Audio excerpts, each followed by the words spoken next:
Hello friends, आज की इस वीडियो में हम इंग्लिश लिटरेचर के एक बहुत ही इम्पोर्टेंट टॉपिक यानी कि literary forms and figures of speech से रिलेटेड कुछ एमसीक्यूज़ को डिस्कस करेंगे। ये एमसीक्यूज़ आपके हर एग्ज़ाम के लिए, चाहे वो टीजीटीज़ का हो, पीजीटीज़ का हो, LT, KVS, NVS, even NET के एग्ज़ाम्स में भी आपके लिए काफ़ी हेल्पफुल रहेंगे। तो विदाउट एनी फर्दर डिले आज की एक्सरसाइज हम स्टार्ट करते हैं।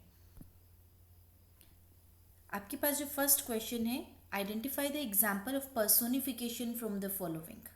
तो हमें यहाँ आइडेंटिफाई करना है पर्सोनिफिकेशन का एग्जाम्पल। और पर्सोनिफिकेशन होता है जब एक नॉन लिविंग बीइंग को लिविंग बीइंग की तरह ट्रीट किया जाता है, तो उसे हम पर्सोनिफिकेशन कहते हैं। तो आपके पास फर्स्ट ऑप्शन है, new thought has suddenly struck me.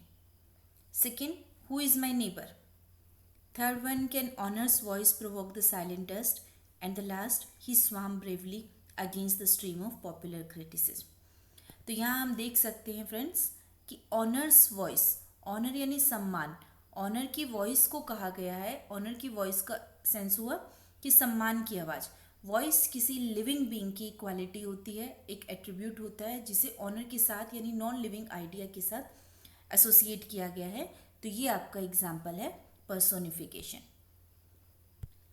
Next हमारे पास है the figure of speech in I saw flowers tossing their heads in sprightly dance.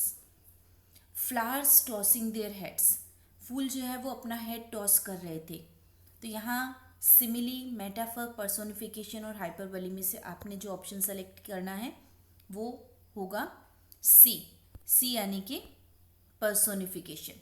Flowers non living objects हैं और जिनको टॉसिंग की क्वालिटी और हेड के साथ एसोसिएट किया है, तो ये पर्सोनिफिकेशन है। नेक्स्ट क्वेश्चन हम चलेंगे। आप क्वेश्चन के साथ अपना आंसर सेलेक्ट कीजिए और देखिए कि क्या ये आंसर आपका सही है। A poem in which epic conventions are subverted.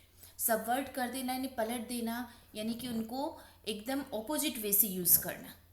एक ऐसी पोएम जिसमें एपिक एक बहुत ही ग्रैंड पोएम होती है जिसमें एक लेजेंडरी स्टोरी रहती है, एक ग्रैंड हीरो होता है जो एक लीडर की तरह एक ट्राइबल या एक कम्युनिटी का लीडर होता है।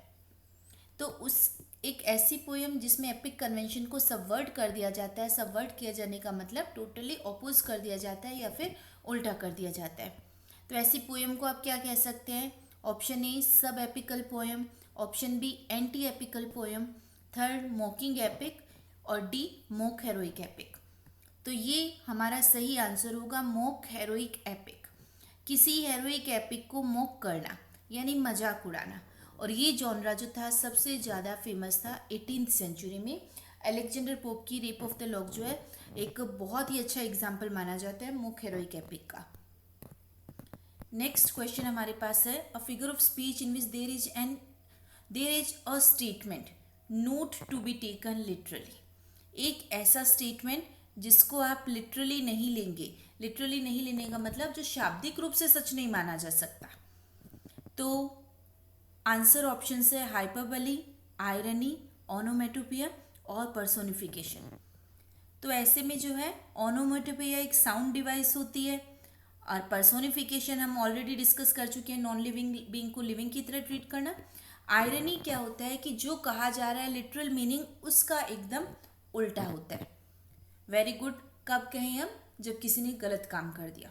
और हाइपरबली होता है किसी स्टेटमेंट को बढ़ा चढ़ाकर कहना, यानी कि जो कहा गया है उसको लिटरली ना लिया जाए। जैसे कि I am so hungry I can eat a horse, मैं एक घोड़ा भी खा सकता हूँ। इसका मतलब लिटरल नहीं लेना, यानी कि इसका मतलब ये हुआ कि इंसान बहुत भूखा है। तो जिसमें लिटरल मीनिंग नहीं लिया जाना, शाब्दिक अर्थ एज इट इज़ नहीं लिया जाना है, वो है हाइपरबली। नेक्स्ट हमारे पास है, he is the Newton of this century. This is an example of, वो इस सेंचुरी का न्यूटन है। ये किस चीज़ का एग्जाम्पल है? ही को फॉर्म दी गई है, रूप दिया गया है न्यूटन का। तो जब एक पर्सन को या एक ऑब्जेक्ट को दूसरी ऑब्जेक्ट का फॉर्म दे दिया जाता है तो वो कहलाता है मेटाफर। यानी ही जो है बहुत शार्प माइंडेड की तरह ट्रीट हुआ और उसको न्यूटन का दर्जा दे दिया गया, न्यूटन का रूप दे दिया गया। नेक्स्ट क्वेश्चन है, long lyric poem, serious in subject matter, elevated in style, elaborate in its स्टेंजर structure. तो जिसका सब्जेक्ट मैटर बहुत सीरियस हो जिसकी स्टाइल बहुत ही एलिवेटेड यानी हाई लेवल की हो और जिसके स्टेंजा जो होते हैं वो भी एलिबरेटेड हो, तो ऐसी पोएम होती है, ऐसा कहलाता है ओड। तो एक ऐसी लिरिकल पोएम जो लॉन्ग है, सीरियस है, एलिवेटेड है और जिसमें कई सारे स्टेंजाज होते हैं, तो वो पोएम ओड होगी। नेक्स्ट फ्रेंड्स हमारे पास क्वेश्चन है 5 miles मेंडेरिंग इन अ मेजी मोशन। ये सबसे अच्छा एग्जाम्पल साउंड डिवाइस है ये, और ये हमारे पास आंसर आप पहचानिए, एनाफोरा, एसोनेंस, एलिटरेशन या एंटीथेसिस। तो एनाफोरा जो होता है आसपास की फ्रेजेस या लाइंस जब सेम वर्ड से शुरू हो तो उसे एनाफोरा कहते हैं। एसोनेंस जो है वॉवल साउंड की रिपीटेशन को कहते हैं। ये हमारे पास यहाँ कॉन्सोनेंट साउंड्स रिपीट हो रही है, तो हमारा आंसर होगा एलिटरेशन। और एंटीथेसिस होता है opposite statements side by side. Next आपके पास है in the sentence hunger set miserably in the informal settlement. Hunger set miserably, देखिए फिर से सिटिंग का काम कौन करते हैं? नॉन लिविंग भी नहीं करते, लिविंग बीइंग करते हैं ऑब्वियसली। तो हंगर एक एब्स्ट्रैक्ट आइडिया है जिसको सिटिंग की क्वालिटी एट्रीब्यूट कर दी गई है। तो आप बताइए कौन सा होगा इनमें से? हमारे पास है सिमिली, मेटाफर, हाइपरबोले या पर्सोनिफिकेशन। तो सही जवाब है, आपका भी सही होगा, पर्सोनिफिकेशन। नेक्स्ट क्वेश्चन है I babble on the pebbles, I murmur under the moon and stars. देखिए यहाँ बहुत सारे साउंड डिनोट करने वाले वर्ड्स है। I babble on the payable, I murmur on the moons and stars. तो बेबलिंग, मर्मरिंग ये सब साउंड वर्ड्स हैं, और ऐसे वर्ड्स जो साउंड वर्ड्स होते हैं वो एग्जाम्पल होते हैं, बहुत ही अच्छे एग्जाम्पल होते हैं वो ओनोमेटोपिया का। Next 10th question, a work which use mockery and exaggeration. एक ऐसा वर्क जो मोकरी यूज करता है, एग्जाजिरेशन यूज करता है, यानी कि अतिशयोक्ति को यूज करता है टू क्रिटिसाइज अब्सर्डिटी और वीकनेस। किसी भी वीकनेस को, कमजोरी को, या अब्सर्डिटी होती है अनक्लैरिटी, इनको क्रिटिसाइज करने के लिए एक वर्क में अगर मॉकिंग की जाए तो ऐसा वर्क कहलाता है सटायर। सटायर स्टूडेंट्स एक ऐसा लिटरेरी डिवाइस होती है जिसमें किसी भी सोशल सिस्टम की, किसी भी पर्सन की जो वीकनेस है, फ्रेलिटीज है, उनको मॉक किया जाता है। नेक्स्ट है नैरेटिव पोएम और सॉन्ग। एक नैरेटिव पोएम है, ये सॉन्ग है, कंसिस्टिंग ऑफ शॉर्ट स्टेंजा, जिसमें छोटे छोटे स्टेंजाज होते हैं, यूजुअली राइम्ड क्वार्टरिन। क्वार्टरिन होती है 4 लाइन्स। तो यहाँ राइम्ड क्वार्टरिन्स जो है आयम्बिक में, आयम्बिक यानी one unstressed followed by a stressed syllable. तो एक पोएम जो एक सॉन्ग को बता रही हो तो एलिजी नहीं होती है ऐसी पोएम। एपिक जो है नैरेटिव पोएम होती है, लेकिन इसमें छोटे छोटे स्टेंजाज नहीं होते हैं। ओड हमने पहले भी पढ़ा था, लॉन्ग पोएम होती है, और ये नैरेटिव नहीं है, लिरिकल होती है। तो बैलेड एक पोएम होती है जिसमें कि एक स्टोरी रहती है पोइटिक फॉर्म में, और बहुत सारे स्टेंजाज उसमें रिपीट होते हैं।